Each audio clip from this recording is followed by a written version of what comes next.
ये human psychology है, हमें जो दिखता है हम उसे सच मान लेते हैं और तुरंत फैसला ले लेते हैं। कभी कभी तो कुछ सेकंड की भी देर नहीं लगाते और फैसला ले लेते हैं, चाहे बाद में क्यों ना पछताना पड़े। तो आइए इसको एक छोटी सी कहानी के माध्यम से जानते हैं। एक गांव में एक ब्राह्मण अपनी पत्नी के साथ रहता था। जिस दिन उसकी पत्नी ने अपने पुत्र को जन्म दिया उसी दिन कहीं से एक नेवले का बच्चा भी उनके घर आ गया। ब्राह्मण की पत्नी को नेवले का ये छोटा सा बच्चा बहुत पसंद आया और उसने इस नेवले के बच्चे को अपने घर रख लिया और अपने बच्चे की तरह ही उस नेवले के बच्चे को पालने लगी। नेवले का बच्चा थोड़ा बड़ा हुआ और वह ब्राह्मणी के बच्चे के साथ खेलने लगा। नेवले का बच्चा उस ब्राह्मणी के बच्चे के साथ ही रहता। दोनों में खूब प्रेम हो गया। ब्राह्मणी ये देख बहुत खुश होती थी, लेकिन कहीं ना कहीं उसे यह शंका भी रहती थी कि नेवला है तो एक पशु, कहीं यह मेरे बच्चे को नुकसान न पहुंचा दे।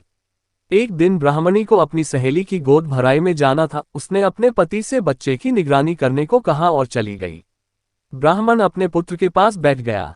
तभी उस नगर के राजा का सिपाही ब्राह्मण के घर आया और उसने राजा के महल में पूजा अनुष्ठान के लिए निमंत्रण दिया। ये सुन ब्राह्मण दुविधा में पड़ गया। उसने सोचा, अगर जाता हूं तो पुत्र की निगरानी कौन करेगा, और यदि नहीं जाता हूं तो राजा किसी और ब्राह्मण को बुला लेगा और राजा के यहां से जो दान दक्षिणा मिलेगी वो मारी जाएगी। आखिरकार उसने फैसला किया कि बच्चे का भार नेवले पर डालकर राजा के महल चला जाए। ब्राह्मण के जाने के बाद न जाने कहां से एक काला सांप ब्राह्मण के घर आ गया और अपना फन उठाए बच्चे की तरफ देखने लगा। पास बैठे नेवले ने उस सांप को देख लिया। जैसे ही सांप बच्चे के नजदीक पहुंचा, नेवला फुर्ती से उस सांप पर टूट पड़ा और उसका सर अपने मुंह में दबाकर उसे यमलोक पहुंचा दिया। संयोग से उसी समय ब्राह्मण और ब्राह्मणी दोनों भी वापस आ गए। नेवले ने जब दोनों को आता देखा तो वह ब्राह्मणी के पास आ गया और अपनी स्वामी भक्ति को दिखाने के लिए उछलने कूदने लगा।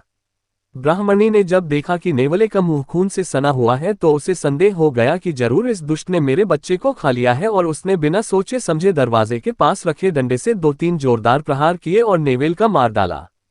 जब ब्राह्मणी और ब्राह्मण दौड़कर अपने पुत्र के पास पहुंचे तो देखा कि बच्चा तो खुशी खुशी अपने पालने में खेल रहा है और पास में मरा हुआ एक काला सांप पड़ा है। ये देख दोनों सब समझ गए और अपने किए पर पछताने लगे।